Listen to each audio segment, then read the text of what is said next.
Terus ya terlepas ya dari MU sempat seri, tapi Miracle Carrick ini memang luar biasa loh ya, dengan tidak terkalahkan ya dalam berapa laga nih terakhir nih? Udah empat ya? 5 ya, Bahkan 4 menang 1 seri berarti yang tadi ya. Empat menang 1 seri, ya udah 5. Bagus. Untuk standar MU sih, Iya kan? udah bagus ya sebenarnya. Nah, Kalau sampai Carrick bisa membawa MU masuk Liga Champion, layak apa enggak dipertahankan? oke. Itu. Sekarang kan masih game kelima. Iya. Dan buat gua kemarin, kenapa West Ham ada di peringkat bawah? Itulah contohnya game kayak kemarin. West Ham harusnya menang. Hah? Kenapa? Menghadapi MU, West Ham harusnya menang. Di menit 90 plus, lagi unggul 1-0, dapat 3 peluang Counter luar biasa, counter attack. Adama. Mantan pemain dia, Callum Wilson, Adama, sama siapa lagi, hilang gitu aja. Kondisi setertekan itu, MU masih bisa bikin gol dengan gol yang buat gua sih keren. Sesko, Nah, Bruno Fernandes, pemain-pemain lain, dalam kondisi di tengah riuh rendah London Stadium yang luar biasa, lu masih bisa tetap tenang dan paling tidak bisa mengambil 1 poin dari permainan yang tadi gue setuju, Dalot jelek bener, yang lain pada jelek bener. MU lagi off day kemarin. Ada yang alasan sih katanya main tengah pekan kurang cocok buat MU. gitu. Jadwal padat nih. Ada yang ngomong hari-harinya. begitu. Maaf nih. Cuman sih gua kayaknya nggak mau setuju ya.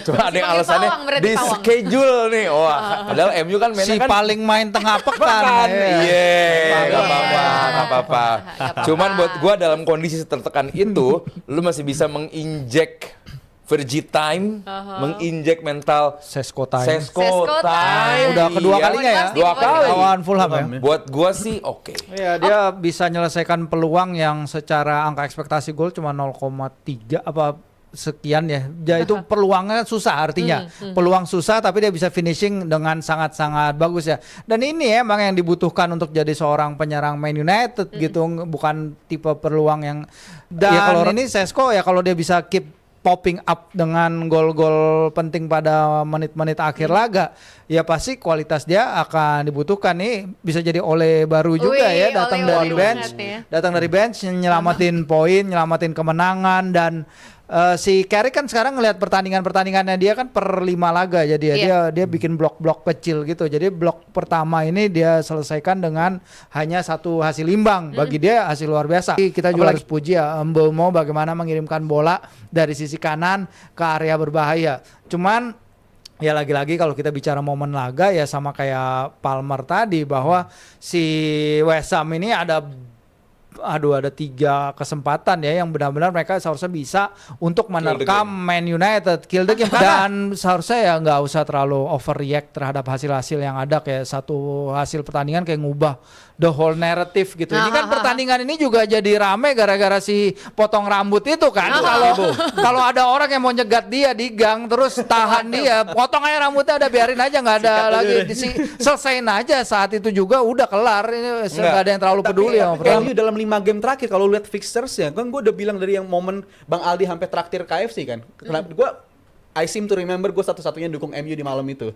Gue bilang MU justru lawan tim besar, gue yakin mereka menang. Tapi ketemu yang parkir bus, pelatih manapun akan kesulitan nanganin MU, dan terbukti lawan West Ham, tim yang akhirnya mainnya parkir bus, babak pertama MU nggak nawarin apa-apa menurut gue. Mereka main begitu kesulitan buat ngebongkar.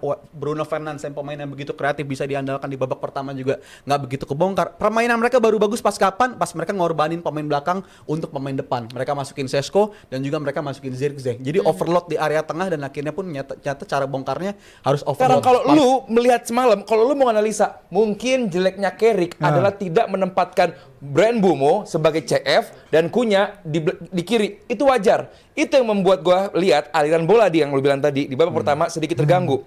Mbeumo di kiri, Cunha di CF. Biasanya Mbeumo di CF, Cunha di kiri. Ini ditukar, itu kelihatan berbeda. Aliran bola tadi dibilang sedikit berbeda. Benar gua lihat, itu mungkin kesalahan dari Carrick. Tapi di babak kedua itu semua berubah. Tadi lu bilang ngirim bola ke dalam, ya emang begitu cara membuat kayak Leeds, membuat kekacauan di lini belakang Chelsea. West Ham pun demikian, lini belakangnya juga bukan yang bagus-bagus banget. Habis beli ya nggak apa-apa ya, balik ke gua bilang lagi, sebenarnya nggak ada yang terlalu bermasalah dari tim dia sekarang. Emang ini fixtures yang West Ham selalu bisa merepotkan Man United, apalagi West Ham yang lagi bangkit. Belum lagi kita bicara kayak si Summerfield itu kan juga permainannya lagi ngeri tuh di gol-golnya dia dan penyerang sayapnya. Lu lihat kembali ke pertandingan ya, nggak kejauhan banget nih. Kita udah kejauhan bahasnya. Kita bahas yang soal lawan West Ham. Kalau lu lihat golnya West Ham, itu adalah seorang Casemiro meninggalkan Thomas Soucek. Thomas Soucek yang masuk, ada Kobbie Mainoo juga meninggalkan Thomas Soucek yang ada di depannya, akhirnya dia bikin gol. Saat ada satu pemain meninggalkan pemain yang di markingnya 2 kali, bukan cuma sekali, 2 kali. Apa lu menyalahin pelatih? Enggak dong. Casemiro nih, pemain yang sangat gue puji. Kobbie Mainoo, ini apaan? Tiba-tiba offside, momen offside. Casemiro. Gue lagi ngomong apa, Jal? Jal lagi Jar. Gue lagi ngomongin golnya West Ham. Bahas dikit lah ya, nanti Casemiro ya. Ini banyak banget yang komen loh, nanya. Itu dari tadi itu udah Tadi gue diingetin minta tuh. lu kasih lihat bagian gue ngomongin yang West Ham. Emang beda.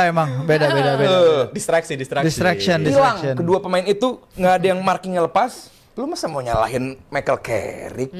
Marking kan basic defense dong. Itu yang buat gue. Jadi jangan semuanya gini.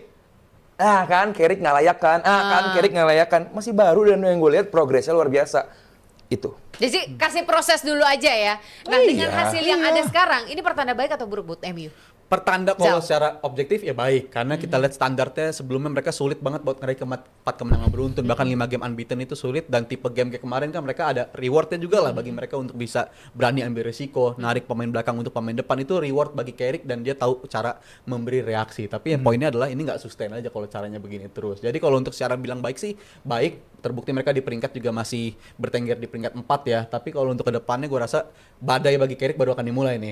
Baru akan dimulai. Tapi nggak apa-apa kalau katanya Mas Adi kemarin apa? Justru badai itu yang akan membuktikan kualitas seorang Carrick. Apakah dia bisa membangkitkan ruang ganti setelah memang ada kekalahan beruntun? Nah, itu dia, jangan-jangan